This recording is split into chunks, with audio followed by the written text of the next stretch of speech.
तर राज्यव्यापी स्टॉल धोरण झालं पाहिजे. काय होतंय की ज्याला दोन पाय नाही, हात नाही, डोळे नाही, याला रोजगाराची संध्या तरी तर सरकारनं उपलब्ध करून देणे, नगरपालिकेनं उपलब्ध करून दिल्या पाहिजे. आम्ही सातत्यानं याच्यासाठी भांडत असतो आणि इथल्या नगरपालिकेनं, शिर्डी नगरपालिकेनं जे उपलब्ध करून दिले स्टॉल, नगराध्यक्ष, नगरसेवक सगळ्यांचं मी आभार मानतो त्यांना. आणि विखे पाटील साहेबांचाही खास करून त्यांनी सुद्धा हा उपक्रम इथं राबवला, पण तो अधिक मोठ्या प्रमाणात होणं गरजेचं आहे. तसं तर एकूण दुकानाच्या 5% वाटा हा दिव्यांगाला भेटला पाहिजे. 100 दुकानं असेल तर किमान 5% त्याच्या भेटणं गरजेचं आहे.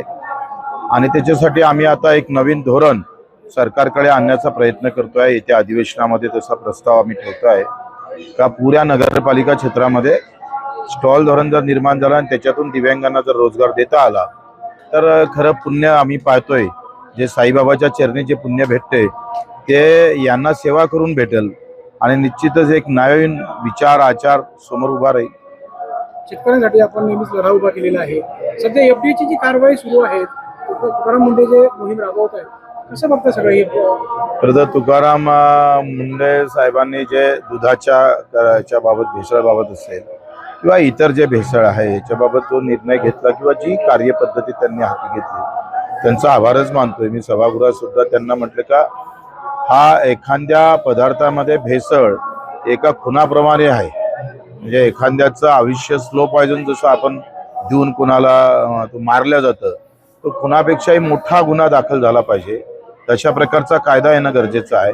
कारण आज जे आम्ही पाहतोय का रुग्णालयातली जी संख्या दिवसेंदिवस वाढत चालली त्याचं एकमात्र कारण पर्यावरण आणि भेसळ, हे दोन जर व्यवस्थित, एक पंकजाताई मुंडे, ते पण मुंडे आहे, ते पर्यावरण मध्ये आहे आणि तुकाराम मुंडे भेसळ मध्ये आहे.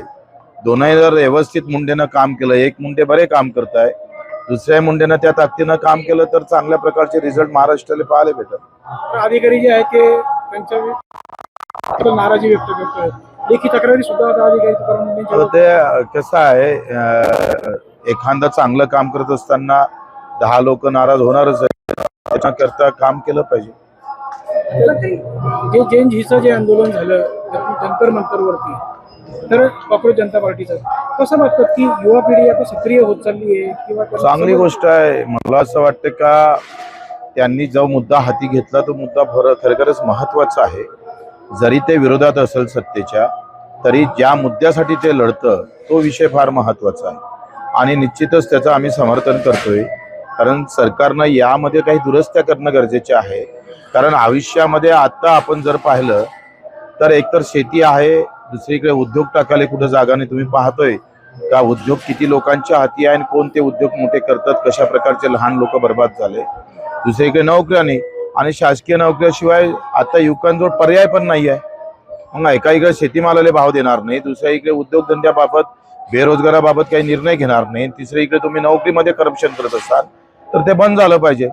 त्याच्यानं जो मुद्दा हाती घेतला युवकांनी, त्यांनी जो मुद्दा घेतला हा अशा प्रकारचं सकारात्मक आणि राजकीय कार्याला धरून त्यांनी पुढाकार घेतला पाहिजे. सरकारच्या विरोधात आंदोलन केलं म्हणजे आमचे ते विरोधक आहे अशापैकी समजणारा मी नाही आहे.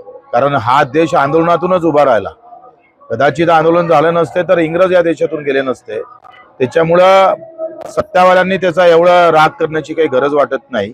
फक्त आता ती ही सगळी तरुणाची शक्ती ही चांगल्या राष्ट्रीय कार्यासाठी कशी वळवता येईल याचा प्रयत्न झाला पाहिजे. ठाकरे म्हणतोय की युवांपेक्षा बुवांनी जी आहे ती संस्कृती नाचवली. काही बुवानं नाचवले त्याच्याबद्दल काही शंका नाही आहे. कारण बऱ्याच बुवांनी तुम्ही पाहतोय खरात बुवा झाला आणि त्यानं काय वाटोळं केलं तुम्हाला माहित आहे. असे बुवा खऱ्या अर्थानं त्यांना चटके दिले पाहिजे आणि त्याच्यासाठी एक मोहीम सुरू केली पाहिजे. जे असे चमत्कार आणि त्याच्यातून नमस्कार जो सुरू असतं याल्यावर बंधन घालणं फार महत्वाचं आहे. बाबा रामदेव देखील आता भारतीय संस्कृती जैन झीमुळे खराब होत चाललेली मला माहित नाही का रामदेव बाबा ज्या पद्धतीनं, मला एक माहित आहे का रामदेव बाबांनी जे बचत गटाचे लहान लहान उद्योग आहे त्यांना कसं मदत करता येईल. काय होतंय का आपला जो पहिला भारत आहे हा ज्या व्यवस्थेतून निर्माण झाला त्या व्यवस्था खऱ्या अर्थानं टिकवणं गरजेचं आहे, त्याला रोजगार देणं गरजेचं आहे. आता रामदेव बाबाच मिरची पावडर काढून आलं तर बचत गटाचं मिरची पावडर घेऊन कोण? कांद्यानं मोठ्या उद्योगपत्यांना टाकलेच पाहिजे. ज्या आमचे लघु उद्योग आहे, आमचे ग्राम उद्योग आहे, ज्या महात्मा गांधीनं ग्राम उन्नतीनंच देशाची उन्नती होते, जी संकल्पना तुकडोजी महाराजांना मांडली होती ती मांडणं फार गरजेचं आहे.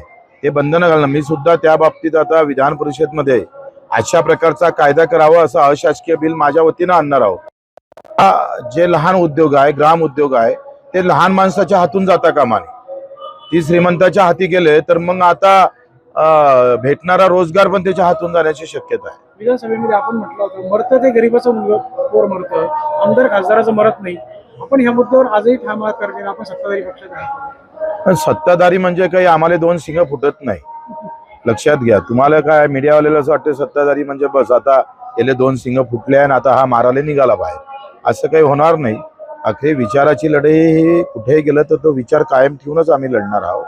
जरी सत्तेत जरी असलो तरी शेतकरी असेल, मजूर असेल, दिव्यांग असेल किंवा जिथं पीडित आहे तिथं आपण सत्तेत आहे म्हणून बोलायचंच नाही, असं काही मला मायनं शिकवलं नाही. जरांगे पाटील परत आता 29ला म्हणतात निर्णायक आंदोलन करू. ते आंदोलन सुरू आहे, थोडं काही निघत नाही. आता मी ठरवलं का कुठल्याही आरक्षणाबाबतच्या आंदोलनात ते कोणाचंही असो, मराठ्याचं असो, धनगर बांधवाचं असो का एसटीचं असो, कारण आम्ही आरक्षणात बोलू नये. कारण आमचं आंदोलन हे शेतकऱ्याचं आणि सर्वसामूहिक आहे. त्या शेतकऱ्याच्या याच्यामध्ये सगळ्याच जातीचे लोक आहेत. त्याच्यानं एका कुठल्या बाबतीत बोलले तर ते नाराजी घ्यावं लागतं आणि शेतकरी आंदोलन कुठं तुटलं नाही पाहिजे याची काळजी आम्ही घेणार आहोत. त्याच्यानं जातीपातीच्या आंदोलनाच्या बाबतीत किंवा धर्माच्या याच्यामध्ये अधिक आपण नाक खुपसणं काही बरोबर वाटत नाही. मागील काही दिवसापूर्वी जरांगेंनी आंदोलन केलं होतं, त्यानंतर त्यांच्या मागण्या बंद झाल्या, आंदोलन सुटलं, पुन्हा आंदोलन केलं, मागण्या आता काही भागात पाऊस पडत नाही आहे, काही भागात अजूनही अडचणीचे विषय आहे, दुबारा पेरणी करावं लागतं. या सगळ्या संदर्भात सरकारनं अतिदक्ष घेणं गरजेचं आहे. हमी भाव जो आम्ही पाहतोय का 15% नफा धरून सुद्धा भाव भेटत नाही, तो 3% भेटतं. फक्त 3% नाही, -20% भाव भेटतं. हमी भाव निघतानाच -20% भेटतं. त्याच्यानं त्याचं मरण होऊ नये आणि या मरणामध्ये आरक्षणाच्या लढाईच्या अधिक महत्वाची लढाई मला हमीभावाची लढाई वाटतं आणि त्याच्यासाठी आम्ही लढू. जरांगे फक्त मुख्यमंत्री देवेंद्र फडणवीसांना टार्गेट करत आहेत, कसं बघताय?